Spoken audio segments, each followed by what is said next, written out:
नमस्कार शेतकरी बंधूंनो, आजचा टॉपिक आपण बघितला असेल, थंबनेलमध्येच क्लिअरली कळतं आहे. फळमाशी. फळमाशी जेव्हा शेवग्या पिकात येते त्यावेळेस मोठ्या प्रमाणात ती नुकसान करते. तिची नुकसानीची सुरुवात ही शेंगा ज्यावेळेस कोवळ्या असतात, पेन्सिल साईजच्या असतात त्यावेळेपासून झालेली असते. परंतु आपल्याला हे शेंगा ज्यावेळेस पक्व व्हायला लागतात त्यावेळेस तिचे जे इन्फेस्टेशन असतं ते मोठ्या प्रमाणात दिसून येतं. फळमाशीने इन्फेस्टेशन केलेली किंवा प्रादुर्भाव केलेली जी शेंग असते तिच्यातून डिंक स्रावतो, शेंग काळी पडते, ती विकण्याच्या परिस्थितीत राहत नाही. आणि ही बघा, ही शेंग पूर्ण काळी पडलेली आहे. शेंग खालून सुकायला लागते किंवा सेंटरलाच एखाद्या ठिकाणून डिंक येण्यास सुरुवात होते. अजून एखादी शेंग दिसते का बघू आपण. हे बघा, या शेंगेवर पण तिचं प्रादुर्भाव झालेला आहे. कंट्रोल करणं खूप अवघड होऊन जातं, कारण गॅस पॉयझन वापरता येत नाही मधमाशीमुळे.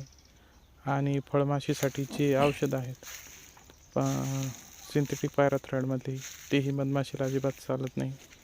परंतु पर्याय नसल्या कारणामुळे रात्रीच्या वेळी आपण फवारणी घेऊ शकतात. यामध्ये मिओथ्रिन घेऊ शकता, कोरॅजन घेऊ शकता, ॲम्प्लिगो, त्यानंतर आपलं डेल्टामेथ्रिन याचे स्प्रे घेऊ शकता. याने काही प्रमाणामध्ये आपण तिला कंट्रोल करू शकतो.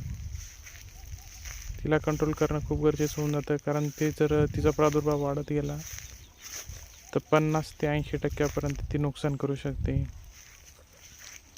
तिला अजून तरी बाजारामध्ये कोणत्याही प्रकारचे ट्रॅप उपलब्ध नाहीत आणि तिच्यावर एवढा रिसर्चही झाले नाहीत.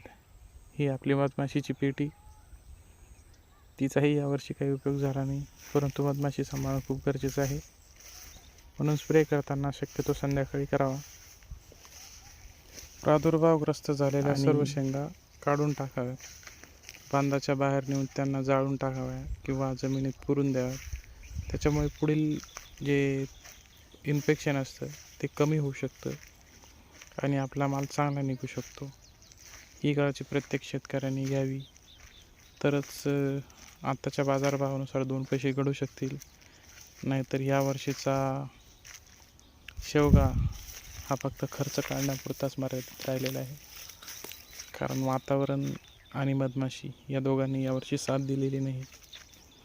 तेव्हा शेतकरी बंधूंनो, आपण आपल्या शेवग्याची काळजी घ्या, स्प्रे घ्या, परंतु संध्याकाळी घ्या. मधमाशीला जपा, तर आपला पुढचा सीझन चांगला येऊ शकतो. धन्यवाद.